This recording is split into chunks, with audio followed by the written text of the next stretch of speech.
નમસ્કાર દર્શક મિત્રો, આજના મુખ્ય અને અગત્યના સમાચાર વિશે ફટાફટ જાણી લઈએ. તો સૌપ્રથમ, જો તમે અમારી ચેનલમાં નવા હોય અને તમે હજી સુધી અમારી ચેનલ સબસ્ક્રાઈબ ના કર્યું તો સબસ્ક્રાઈબ કરી લેજો અને બાજુમાં આપેલ બે લાઇક બટન દબાવવાનું ના ભૂલશો.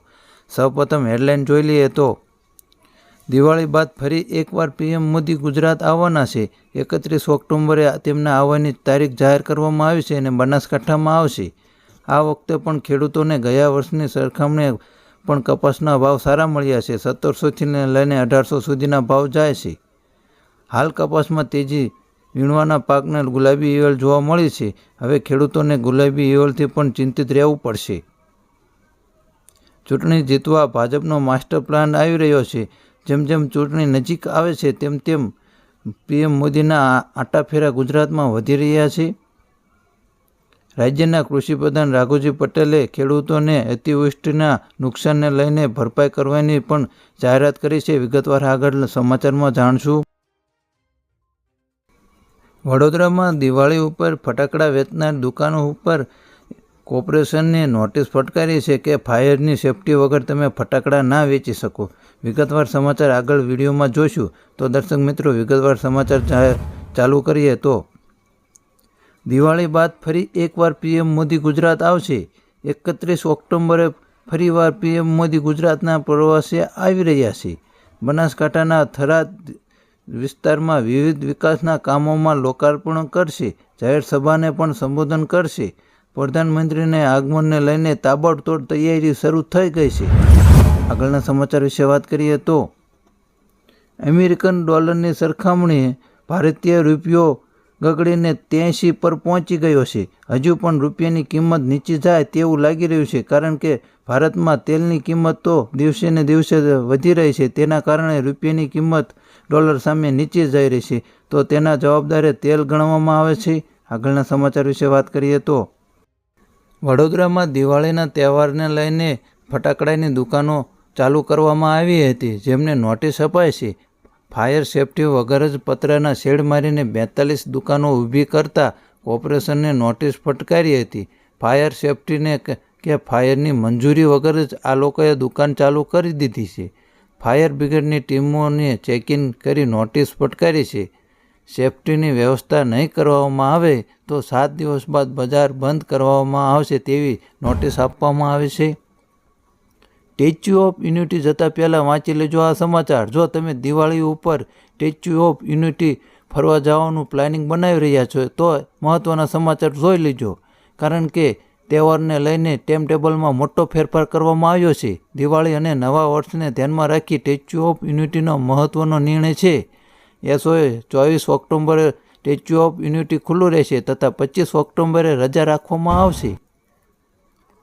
આ વખતે પણ ખેડૂતોને ગયા વર્ષની સરખામણીએ કપાસના સારા એવા પ્રમાણમાં ભાવ મળી રહે તે માટે ખેડૂતોને હોશે હોશ કપાસનું પાકનું વાવેતર કરવામાં આવ્યું છે. કપાસના ભાવની અંદર પણ અત્યારે ખૂબ જ મોટો ઉછાળો થયો છે અને દરેક ખેડૂતોની અપેક્ષા એવી છે કે 1700થી લઈને 1800 રૂપિયા ભાવ બોલાઈ રહ્યો છે, જેના કારણે ખેડૂતોના મોઢા ઉપર એક અલગ પ્રકારની ખુશીનો માહોલ જોવા મળી રહ્યો છે. જો ખેડૂતો ખુશ હશે તો જગતનો તાત ખુદ હોય તો બધા જ આખી દુનિયા ખુશ હોય તેવું કહેવામાં આવી રહ્યું છે. આગળના સમાચાર વિશે વાત કરીએ તો ખેડૂતોને ટેકનોલોજી સાથે જોડવા માટે સ્માર્ટફોન યોજના અમલમાં મૂકી છે. જો કે આ યોજના પહેલાં સહાયની રકમ 1500 હતી, તે વધીને 6000 કરતાં વલસાડ જિલ્લામાં આ યોજનાનો ભારે પ્રતિસાદ મળ્યો છે. કુલ 473 ખેડૂતોએ અરજી કરી હતી, જેમાંથી 669ને મંજૂર થઈ છે. આ યોજના અંતર્ગત ખેડૂતોને સ્માર્ટફોનની ખરીદીની કિંમતના 40% અથવા તો 6002માંથી જે ઓછું હશે તે મુજબ સહાયનું ધોરણ મંજૂર કરવામાં આવશે. આગળના સમાચાર વિશે વાત કરીએ તો દિવાળી અને બેસતા વર્ષના તહેવારમાં લોકોને સસ્તી દાળ અને ડુંગળી આપવાની કેન્દ્ર સરકારે નિર્ણય કર્યો છે. કેન્દ્રીય મંત્રાલયે કહ્યું કે દાળના ભાવમાં 8 રૂપિયા ઘટાડવાનો નિર્ણય કરાયો છે. આ ભાવ રાજ્યને દાળ પૂરી પાડી રહી છે, જેને ગ્રાહક સુધી સસ્તું અનાજ પહોંચાડી શકાય છે. ગ્રાહક મંત્રાલયે જણાવ્યા અનુસાર તહેવારોમાં લોકોને સસ્તી ડુંગળી આપવામાં આવશે. રાજ્યના કૃષિ પ્રધાન રાઘુજી પટેલે આજે ખેડૂતોને પાક સહાયને લઈને મોટું નિવેદન આપ્યું છે. ગઈ અતિવૃષ્ટિમાં ખેડૂતોના પાકને અને જમીનને જે નુકસાન થયું છે તેનો સર્વે પૂર્ણ થઈ ગયો છે. તેનો અહેવાલ પણ તૈયાર થઈ ગયો છે, જે મુખ્યમંત્રીની વિચારણા હેઠળ છે. હું માનું છું ત્યાં સુધી દિવાળી પહેલાં અસરગ્રસ્ત ખેડૂતોને સહાયની જાહેરાત થઈ જશે. મીડિયામાં અહેવાલો પ્રમાણે ખેડૂતોને 600 કરોડથી વધુ પેકેજ ચૂકવવામાં આવશે તેવું જાહેરાત કરી છે. હાલ કપાસમાં ત્રીજી વીણીના પાકમાં ગુલાબી ઈયળ જોવા મળે છે. સામાન્ય રીતે જુલાઈ-ઓગસ્ટ મહિનામાં કપાસમાં ગુલાબી ઈયળનો ત્રાસ જોવા મળે છે. ત્યારે હાલ અમરેલીના ચલાલા પંથકમાં માણાવદ વાવ ગામે એક ખેડૂત મિત્રને ત્યાં ત્રીજી વીણીના કપાસમાં ગુલાબી ઈયળ જોવા મળે છે. હાલ ફરી ગુલાબી ઈયળનો ત્રાસ વધ્યો છે, જેથી ખેડૂતોને પણ ચિંતાનો વિષયમાં વધારો થયો છે અને ખેડૂતો હવે શું કરશે તેનું નક્કી નથી. આગળના અને મહત્વના સમાચાર વિશે વાત કરીએ તો પશુપાલન કરતા ખેડૂતોને સરકાર દ્વારા ક્રેડિટ કાર્ડની સુવિધા આપવામાં આવે છે. પશુ કિસાન ક્રેડિટ કાર્ડ, જે અંતર્ગત ખેડૂતોને 3 લાખ રૂપિયાનો લાભ મળે છે. ગાય, ભેંસ, બકરી ઉછેર, મત્સ્ય ઉદ્યોગ જેવી પ્રવૃત્તિઓ સાથે જોડાયેલા તમામ ખેડૂતોને સરકાર દ્વારા આ કાર્ડ આપવામાં આવી રહ્યું છે. દેશભરમાં દૂધની બનાવટો અને માંસની અછત પૂરી કરવા માટે પશુપાલનને પ્રોત્સાહન આપવાનો સરકારનો હેતુ છે. ખેડૂતોનું આધાર કાર્ડ, પાન કાર્ડ, ખેડૂતોની જમીનનું વર્ણન, પાસપોર્ટ સાઇઝના 2 ફોટા નક્કી કરશે. ચૂંટણી જીતવા ભાજપનો માસ્ટર પ્લાન. ગુજરાતના વિધાનસભાની ચૂંટણી પહેલાં જ ભાજપે ચૂંટણીમાં જીત હાંસલ કરવા માટે ખૂબ જ એક માસ્ટર પ્લાન તૈયાર કર્યો છે.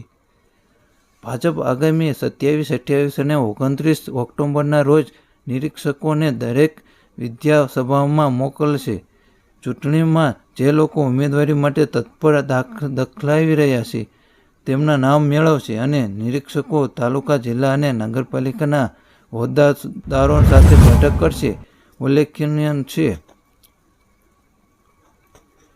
ખેડૂતો પાસે લાભ પાંચમથી ટેકાના ભાવેથી ખરીદી શરૂ. રાજ્ય સરકાર દ્વારા 29 ઓક્ટોબર યાને કે લાભ પાંચમથી 90 દિવસ માટે ટેકાના ભાવે મગફળી, મગ, અડદ અને સોયાબીન ખેડૂતો પાસેથી ખરીદવામાં આવશે.